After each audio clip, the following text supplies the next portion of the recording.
Deep in the California Mojave Desert sits Edwards Air Force Base. For decades, this remote stretch of dry lake beds has served as the premier flight test center for the United States military. It is a proving ground defined by aviation milestones. This is where Chuck Yeager first broke the sound barrier, and where the first stealth aircraft were tested and refined before entering active service.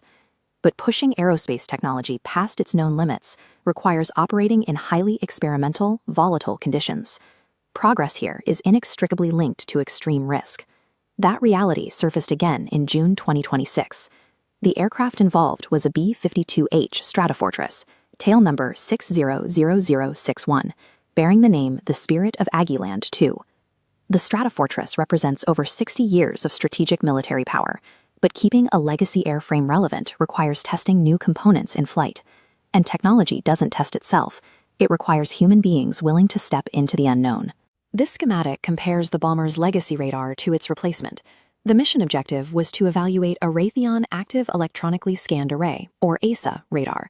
Instead of the mechanical sweeping motion used during the Cold War, the AESA system relies on instantaneous digital pulses to track targets. Integrating this new radar is a critical part of a broader modernization program.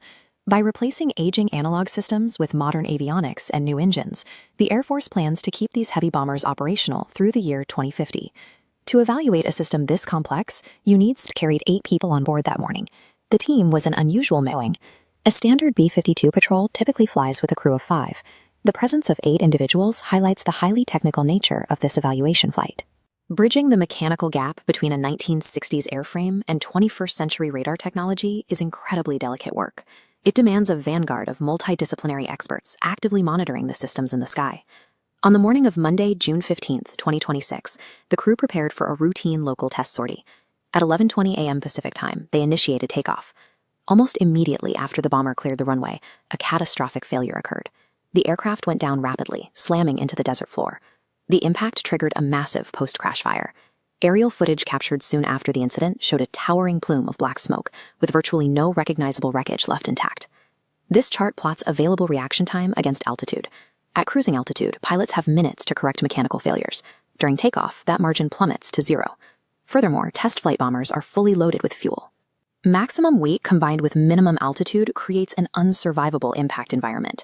In those critical seconds right above the tarmac, even the most elite human expertise is entirely neutralized by the unforgiving laws of physics. When a crash happens this quickly, forensic analysis immediately looks for a controllability issue, a scenario where the flight crew loses the physical ability to direct the aircraft. The first hypothesis centers on propulsion. The B-52 relies on 8 legacy TF-33 engines.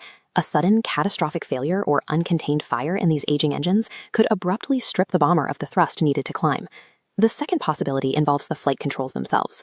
The Stratofortress uses complex, decades-old analog mechanisms to adjust its flaps and rudders. An unrecoverable jam or malfunction here would make the aircraft impossible to steer.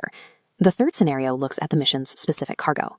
Investigators must determine if the newly installed AESA radar equipment caused an unforeseen electrical short or interference that cascaded into the plane's primary systems. Retrofitting old airframes forces modern digital technology to interact with mid-century mechanics. It introduces highly complex, unpredictable failure points that investigators now have to untangle. Following the crash, Edwards Air Force Base shifted entirely to emergency response. By 1 p.m., the airfield was locked down, visitor passes were suspended, and all inbound flights were diverted. The military immediately convened a safety investigation board. This is a specialized, independent protocol the Air Force uses specifically to scrutinize test flight anomalies.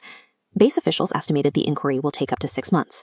Investigators have to secure the sparse wreckage, attempt to recover surviving flight data, and pore through decades of maintenance logs for airframe 600061. Determining the exact cause of the failure is a grueling process of reverse engineering a mechanical tragedy from a field of ash. Beyond the mechanical investigation lies the immediate human toll. Base officials faced the agonizing process of identifying the victims and conducting next-of-kin notifications for 8 different families. Air Force Chief of Staff General Kenneth Wilsbach issued a public statement expressing deep sorrow and keeping the affected families in his prayers. Boeing also confirmed the loss of their 2 civilian employees, pledging direct support to their families and colleagues. The tight-knit testing community at Edwards Air Force Base has faced profound loss before. They share a culture of quiet resilience, honoring their colleagues while continuing the highly dangerous work they left behind. Maintaining a strategic edge in the skies requires constant innovation. But that technological superiority is ultimately paid for by the courage and sometimes the lives of the men and women who test it.